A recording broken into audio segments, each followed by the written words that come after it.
The year is 33 AD, we are in Jerusalem. The city is a sea of humanity. People have come from every corner of Judea and beyond. They're here for Passover. It's a sacred time, remembrance, hope. The air itself feels different. It's thick with anticipation. Energy buzzes through the ancient stone streets. Every conversation, every glance seems to hold a deeper meaning. The weight of history presses down on this place, a city that has seen empires rise, fall. Something is about to happen here, something that will change the world forever. The sun beats down on the white limestone walls. It reflects a brilliant, almost blinding light. Merchants shout their wares in the crowded marketplaces. Spices, roasting lamb, baking bread. Children chase through narrow alleyways, laughter echoing off the stone. But beneath this surface of normal life, a current of tension runs deep. It is a powerful undercurrent. Roman soldiers patrol the streets, their armor glinting in the sun. Their presence is a constant reminder. Occupation, power. A city living on a knife's edge. Whispers travel faster than the wind in these crowded quarters. They speak of a man, a teacher from Galilee, a prophet, a miracle worker. His name is Jesus. He has been teaching things that challenge the authorities. He speaks of a kingdom not of this world. He has gathered a following, a loyal band of disciples who believe he is the promised one, the Messiah. This has made powerful people very nervous. The religious leaders see him as a threat to their traditions, a threat to their power. They watch his every move, waiting for an opportunity. The city holds its breath. It is a powder keg waiting for a spark. The Roman governor Pontius Pilate is on high alert. He knows Passover can easily boil over into rebellion. He has reinforced his garrison. He is ready to crush any sign of an uprising without a moment's hesitation. The stage is set, all the players are in place.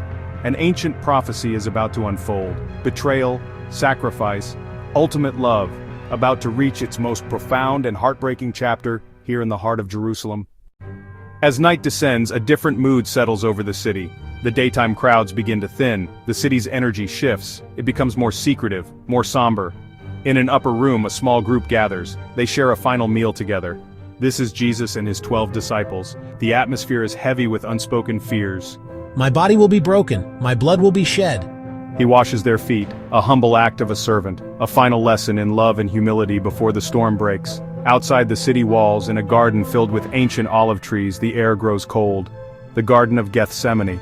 It is a place of quiet refuge, but tonight it will be a place of agony. Jesus goes there to pray. He is overwhelmed by the weight of what is to come. He asks his closest friends to watch and pray with him, but they are tired.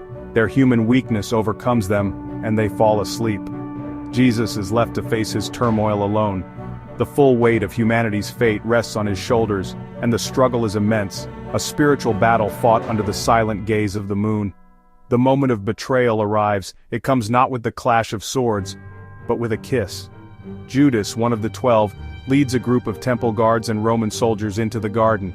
He identifies Jesus with this simple, intimate gesture. Those who live by the sword will die by the sword. This is the path he must walk. He is led away into the darkness, a prisoner, abandoned by his friends who scatter in fear. The man who healed the sick and gave hope to the poor is now bound in chains. His journey through the halls of judgment is about to begin. He will face priests, kings, governors. He will be accused, he will be mocked, he will be condemned. The shadow of a wooden cross already looms over him, an instrument of death that will soon become a symbol of something much, much more. The most significant event in human history has been set in motion. Jesus is dragged through the darkened streets, sleeping streets of Jerusalem. His captors are rough, their grips tight. They take him not to a Roman court but to the house of Caiaphas, the high priest. Here, in the dead of night, an impromptu trial is convened. Sanhedrin, the council of Jewish elders, hastily assembled. This is not a trial of justice. It is an inquest with a predetermined outcome. They are looking for a reason, any reason to condemn him. Witnesses are brought forward, conflicting testimonies, fabricated testimonies. The whole proceeding is a violation of their own laws. Jesus remains silent through most of it, his quiet dignity a stark contrast to the frantic energy of his accusers. His silence infuriates Caiaphas. The high priest needs a confession. He needs something concrete to justify the sentence he has already decided upon. I charge you under oath by the living God. Tell us if you are the Messiah, the Son of God. You have said so. Then speaks of a vision of the Son of Man seated at the right hand of God. The response is immediate and unified. He is worthy of death. With their verdict secured, the guards and members of the council begin to mock and abuse Jesus. As the first light of dawn breaks over the city, Jesus is bound again. He is no longer a matter for the religious authorities alone. What charges are you bringing against this man? They are evasive. They claim Jesus is a threat to Rome, that he opposes paying taxes, and that he claims to be a king. Are you the king of the Jews? Jesus replies, asking whether this is the accuser's idea, and speaks of a kingdom not of this world. What is truth? Pilate scoffs and walks away, convinced the man is not a political threat. I find no basis for a charge against this man. Herod questions Jesus but receives no answer. Frustrated, Herod and his soldiers mock him and clothe him in an elegant robe. Pilate recalls the Passover custom of releasing one prisoner and offers the crowd a choice between Jesus and Barabbas. Which one do you want me to release to you? The choice is clear: a man of peace or a man of violence, light or darkness. The fate of Jesus rests in the voices of a manipulated mob. Pilate's plan has failed. The crowd, swayed by the priests, has chosen Barabbas. They have chosen violence over peace. Now Pilate is trapped. He wants to release Jesus, but he fears a riot if he defies the mob. He orders Jesus to be scourged. This is a brutal, horrific punishment. The Roman flagrum, leather thongs, and embedded metal. It is meant to tear flesh, not merely hurt, a punishment many do not survive. Jesus is stripped and tied to a stone pillar in the courtyard. The soldiers take up their positions. The first lash cracks through the air, a sickening thud as it strikes his back, then another, and another. The whip rips open deep gashes. Blood begins to flow, streaking his body. Blood spatters the stone floor. Each strike sends waves of unimaginable pain through him, yet he endures it in silence. The soldiers are merciless, acting like machines. Their cruelty is deliberate. They carry out orders with brutal efficiency, reducing the man who called himself a king to a mangled, bleeding wreck. When the scourging ends, Jesus is barely conscious. The soldiers' cruelty is not satisfied. They begin a twisted game of mockery. They see a man accused of being a king, so they will treat him like one, sadistically. They drag his bleeding body into the praetorium. They find an old scarlet robe, a faded military cloak. They throw the garments over his raw shoulders. The rough fabric grates against open wounds. They create a caricature of royalty, a spectacle of humiliation for their amusement. They need a crown. A soldier weaves a crown from a thorny branch. He presses it down hard onto Jesus' head. The thorns pierce his scalp. Blood trickles down his face. It mingles with his sweat and tears. They place a reed in his hand as a mock scepter. Soldiers kneel before him one by one in feigned homage. "Hail, King of the Jews!" they jeer, they spit on him, they take the reed from his hand, they strike his head with it, again and again driving the thorns deeper. Pilate makes one last appeal. He brings Jesus back out before the crowd. He presents the broken figure, bleeding, robed in purple, crowned with thorns. "Behold the man," Pilate declares. He hopes this will evoke pity, but his hope is in vain. The sight only incites the chief priests and the crowd. "Crucify! Crucify!" they scream. Their voices unite in a chilling demand. Pilate argues he finds no fault. They will not be reasoned with. Finally, Pilate gives in. He washes his hands publicly in a basin, a symbolic attempt to absolve himself. "I am innocent of this man's blood," he says. "It is your responsibility." The crowd. "His blood is on us and on our children." Decision final. Pilate hands Jesus to the soldiers. The sentence is passed. The final agonizing journey begins. The path to the execution site awaits. Soldiers strip the mock robe. They restore his own clothes. They lay the heavy wooden beam on his shoulders. The cross. Not polished, but a heavy, rough-hewn beam. Coarse splintered wood digs into his raw wounds, pain with every movement. He must carry it through winding, narrow Jerusalem streets. The procession begins, a slow march out the gates. This is the Via Dolorosa, the way of suffering, streets crowded with Passover spectators. Women of Jerusalem weep, others mock and jeer. They shout insults at the fallen king. Jesus stumbles. Blood loss and weight overwhelm him. He falls onto the stone pavement. Soldiers show no mercy. They yell and kick him to rise. The torturous journey continues. The soldiers can see that Jesus is just too weak.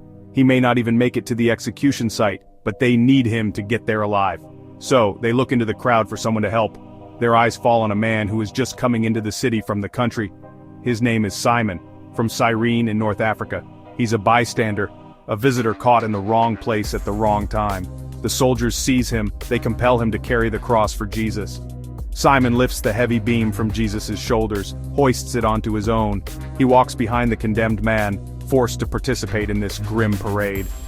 Jesus, relieved of the physical weight but still bearing an immeasurable spiritual burden, continues to walk. He sees the women weeping for him along the path. He stops and turns to them. "Daughters of Jerusalem, do not weep for me," he says, weak but clear. "Weep for yourselves and for your children." He speaks of a coming judgment, a day of reckoning so terrible that people will wish for the mountains to fall on them. It is a prophetic warning, a moment of profound clarity and compassion amidst his own unimaginable suffering. Finally, the procession reaches its destination, a barren, rocky hill just outside the city walls. The place is called Golgotha. In the Aramaic language, this means the place of the skull. It is a fitting name for a site of death. It is the city's execution ground, a place of public shame and ultimate despair. Here, the final act of this tragedy will be staged. 2 other men, convicted thieves, are also led there to be crucified with him. They will be his companions in death, placed on either side of him. The air is heavy with the sense of finality. The soldiers offer Jesus a drink. It is wine myrrh, a bitter narcotic meant to dull the pain just a bit. It is a small, customary act of mercy before the final torment. Jesus tastes it, but he refuses to drink it. He will face what is to come with a clear mind. He will not shrink from any part of the suffering that he must endure.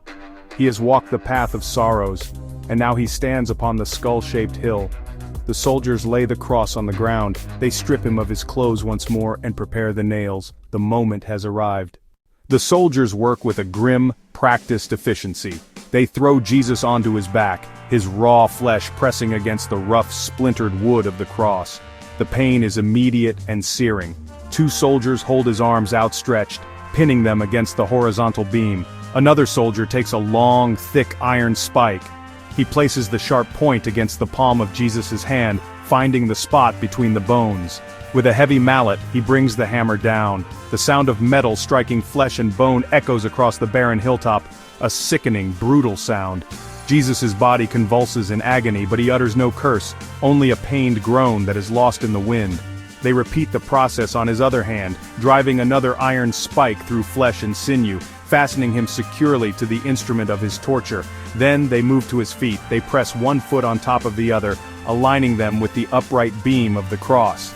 They take a third, longer nail and drive it through both feet, pinning them to the wood.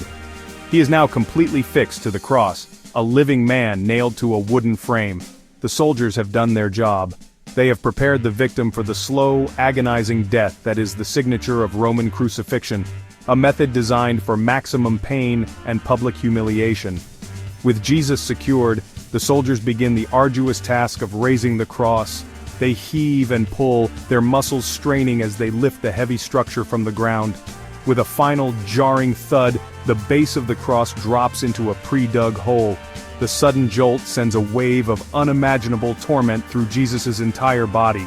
The full weight of his torso now hangs from the nails in his hands. Every breath becomes a struggle. To exhale, he must push himself up using the nail in his feet, scraping his torn back against the rough wood, which in turn pulls on the wounds in his hands. It is a vicious cycle of torment designed to prolong the agony for hours. As he hangs there, suspended between heaven and earth, Jesus looks down. He sees the soldiers who have just inflicted this horror upon him. They are now gambling for his clothes, casting lots for his simple, seamless tunic. He sees the mocking faces in the crowd. He sees the people who shouted for his death. And in this moment of supreme agony, his first words from the cross are not a cry for vengeance, but a plea for mercy. "Father, forgive them," he breathes, his voice strained and weak, "for they do not know what they are doing." It is an act of love so profound, so radical, it is almost incomprehensible. Above his head, the soldiers nail a small wooden plaque. It is the official charge against him, written for all to see. Pontius Pilate himself had dictated the inscription. It is written in 3 languages, Aramaic, Latin, Greek, so that everyone, local and foreigner alike, can understand it. The sign reads, "Jesus of Nazareth, the King of the Jews." The chief priests are furious. They had protested to Pilate, demanding he change it to say, "This man claimed to be the King of the Jews." But Pilate, in a final act of defiance and bitter irony, refused. "What I have written, he told them. And so the accusation meant as mockery now serves as a declaration for all the world to see. The crowd below begins to taunt him, their voices dripping with scorn. They use Pilate's sign as the basis for their ridicule. "He saved others," they shout, "but he can't save himself." "Let him come down from the cross if he is the King of Israel, and we will believe in him." The chief priests join in the jeering, the teachers of the law join in the jeering, even the two thieves being crucified alongside him hurl insults. One of them, in his own agony and despair, mockingly challenges Jesus, "Aren't you the Messiah? Save yourself and us." He echoes the angry sentiments of the mob, seeing only a failed prophet. But the other thief, hanging on his own cross, has a change of heart.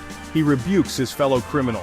"Don't you fear God," he says, his voice raspy with pain. "Since you are under the same sentence, we are punished justly, for we are getting what our deeds deserve.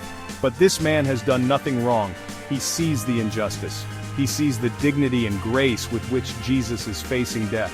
He sees something more than just a man. He turns his head toward Jesus, a desperate hope in his eyes. In a moment of incredible faith, he makes a simple, profound request. "Jesus, remember me when you come into your kingdom." Jesus hears him. Amidst the jeers of the crowd and his own excruciating pain, he turns his head to the penitent thief. He offers him not just comfort but a promise that transcends the agony of the present moment. "Truly I tell you," Jesus says, his voice filled with a divine authority that cuts through the chaos, "today you will be with me in paradise." In the middle of this scene of utter despair and hatred, a moment of salvation unfolds. A promise of grace is given and received. A condemned criminal becomes the first to be welcomed into the kingdom that is not of this world. At the foot of the cross, a small group stands huddled together. They have not abandoned him. They are watching, their hearts breaking with every breath he takes. Among them is his mother Mary. She stands there, a silent witness to the most horrific sight a mother could ever endure. The baby she held in a manger, the boy she raised in Nazareth, the man she followed with pride, now hangs before her, broken and bleeding. Every taunt from the crowd is a knife in her heart.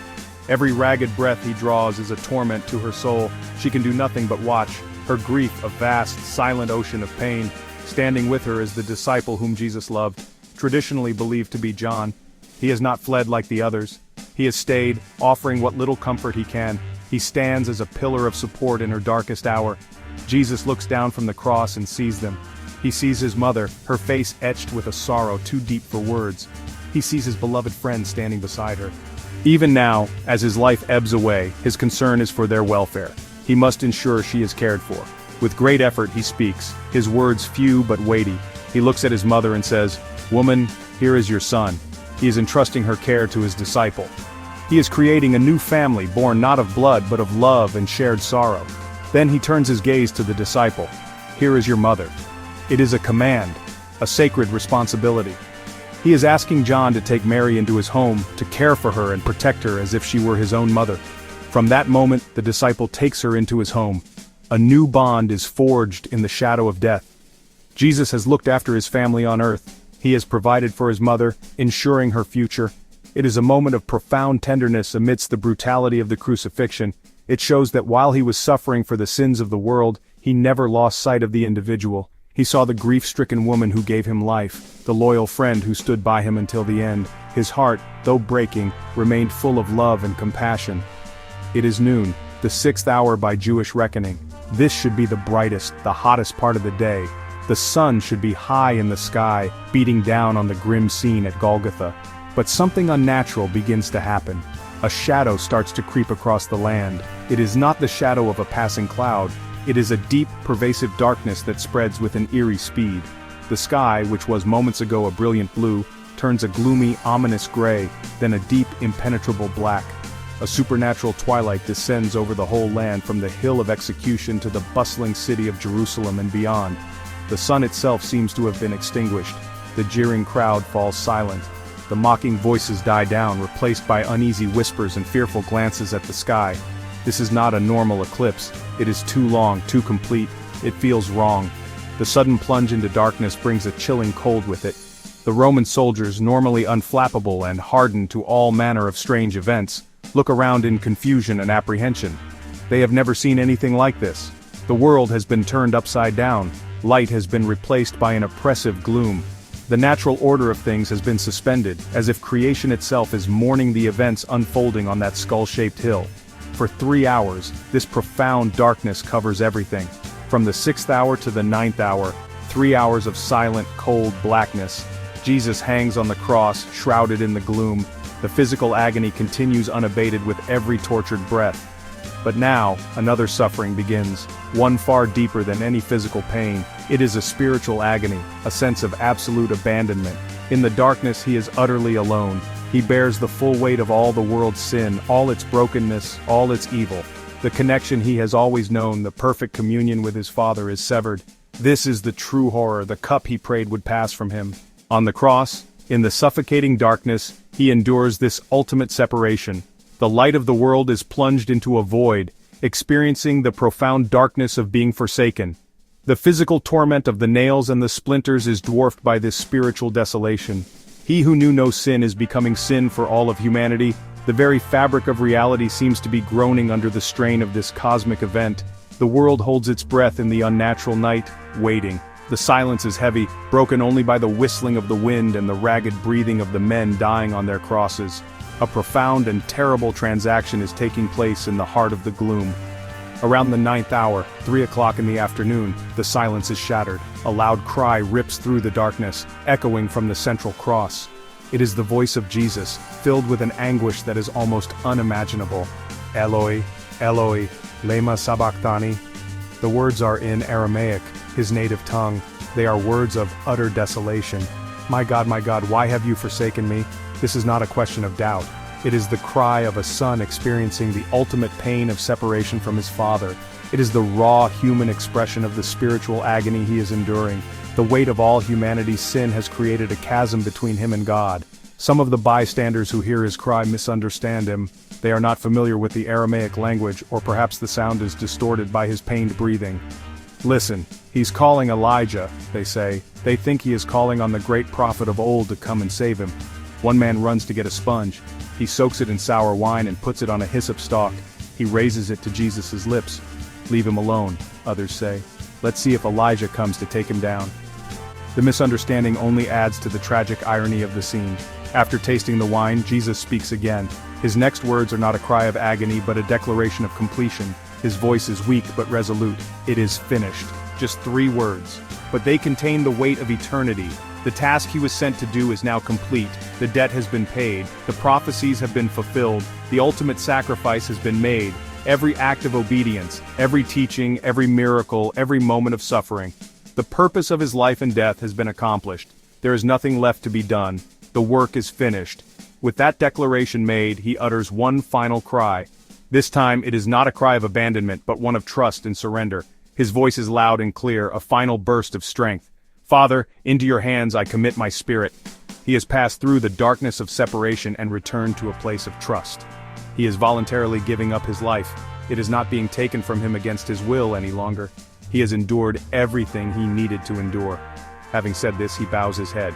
A final shuddering breath escapes his lips, and then there is only silence. Jesus of Nazareth is dead. In the very instant that Jesus breathes his last, the world reacts with violent supernatural force. The darkness that has covered the land for 3 hours is only the beginning. In the heart of Jerusalem, inside the great temple, a sacred and mysterious event takes place. The temple curtain, a massive thick veil, is torn in two. It rips from top to bottom, not by human hands but by an unseen power. The curtain had separated a holy God and sinful humanity. Its tearing signifies the way to God is now open. The sacrifice is complete. The barrier is removed. At the same time, the ground begins to shake. An earthquake rocks Jerusalem and the surrounding area. The earth trembles and groans. Rocks on Golgotha split apart. Tombs are broken open. The foundations of the world seem to convulse at the death of its creator. The tremor is a terrifying, powerful sign. This was no ordinary death. The natural world bears witness to the cosmic significance. The city, already shadowed by darkness, is thrown into panic by the violent shaking. It is a moment of divine and terrible power. Standing guard at the foot of the cross is a Roman centurion. He is a career soldier, a man who has seen death in brutal form. He has overseen countless executions. He is a man of logic, order, pragmatism. He has been watching everything. He saw how Jesus died. He heard his final words of forgiveness, promise, trust. He saw the darkness descend. He felt the earthquake shake the ground beneath his feet. He puts these things together. This hardened pagan soldier is overwhelmed by a sudden, profound realization. He is filled with awe and fear. Looking up at the lifeless body on the cross, the centurion makes a history-altering declaration. Surely this man was the Son of God. His soldiers standing with him are equally terrified and agree. This is a stunning confession. It comes not from a disciple or a follower, but from a Roman officer, an agent of the state that executed him.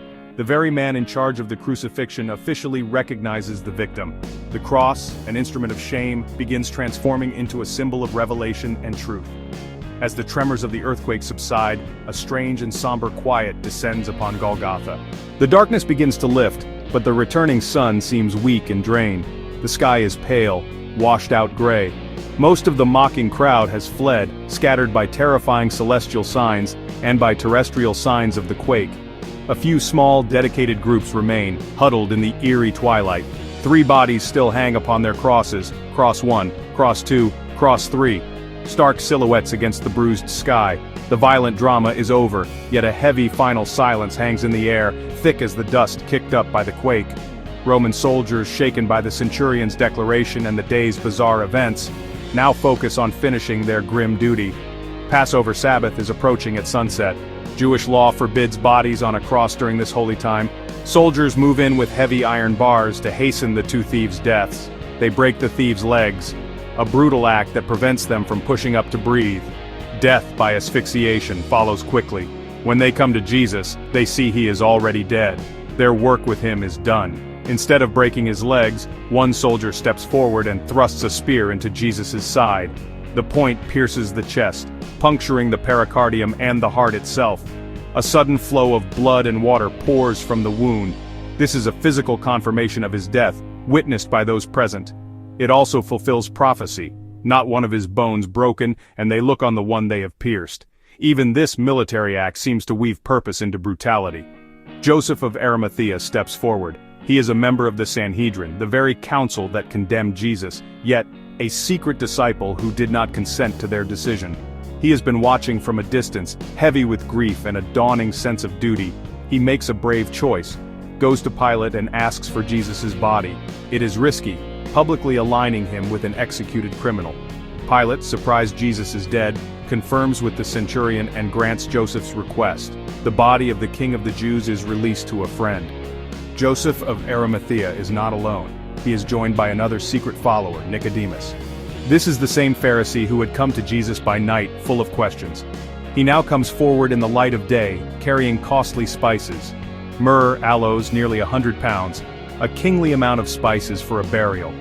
2 wealthy, status-bearing men who had hidden their faith now risk everything to honor their fallen Lord. They gently take the body down from the cross, an act of profound tenderness and sorrow. They carry the lifeless body to a nearby garden, Joseph's new tomb carved from rock. No one has ever been laid there before. In the fading light of Friday afternoon, with the Sabbath approaching, they work quickly. They wrap the body in clean linen cloths. They layer fragrant spices between the folds, following burial customs. The hands that once healed the sick, the feet that walked on water, now still and cold. They perform this final act not expecting a miracle, but as men burying their hope, grieving a terrible loss. They lay him inside the cool, dark tomb. A small group of women followed from Galilee watch from a distance, Mary Magdalene, Mary, the mother of Jesus. They see where he is laid. They plan to return after the Sabbath with spices to anoint him more thoroughly. Their hearts are shattered. The man they believed would redeem Israel is dead and buried. The movement he started appears ended, all the hope, the miracles, the powerful teachings, silenced by a stone rolled in front of a grave. Joseph rolls the large, heavy stone across the tomb entrance at dusk. The sound echoes with dreadful finality. The sun sets. The Sabbath begins. A deep quiet falls over the garden. The disciples are scattered and hiding, terrified. His mother is in John's care, consumed by incomprehensible grief. From every human perspective, the story is over. It is a tragedy of a good man crushed by worldly powers. A seed planted in sorrow, sealed in a tomb of stone, the world left to wonder what, if anything, will grow. The crucifixion of Jesus Christ was not the end of his story. It was the explosive center. It was the moment that reordered the cosmos. For his immediate followers, the hours and days after his death were a time of confusion, fear, and profound despair. They did not yet understand the full meaning of what they had witnessed. They saw only the brutal death of their leader and the apparent failure of his mission. They could not have imagined that this instrument of Roman torture, this symbol of shame and defeat, would soon become the most powerful and recognized symbol of hope and redemption the world has ever known. The event on Golgotha became the cornerstone of a new faith. The cross, once a sign of ultimate state power and humiliation, was transformed, a symbol of sacrificial love, ultimate forgiveness, victory over sin and death itself. The tearing of the temple curtain, the earthquake, the centurion's confession, these were just the first hints of the event's true impact. The legacy of the crucifixion is not found in the pain and suffering alone. It became the lens through which billions would understand the nature of God and the depth of his love. This story, of a king who died for his people, has echoed through 2 millennia. It has inspired countless acts of charity, sacrifice, compassion. It has fueled movements for justice and mercy. It has given hope to the hopeless and comfort to the grieving. The declaration that it is finished was not a cry of defeat but of triumph. It signaled the completion of a divine rescue mission.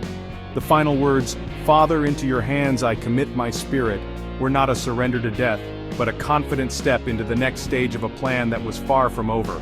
The cross was a doorway, not a final destination. The events of that Friday afternoon in Jerusalem did not just change the lives of a few fishermen, tax collectors. They drew a line in the sand of human history.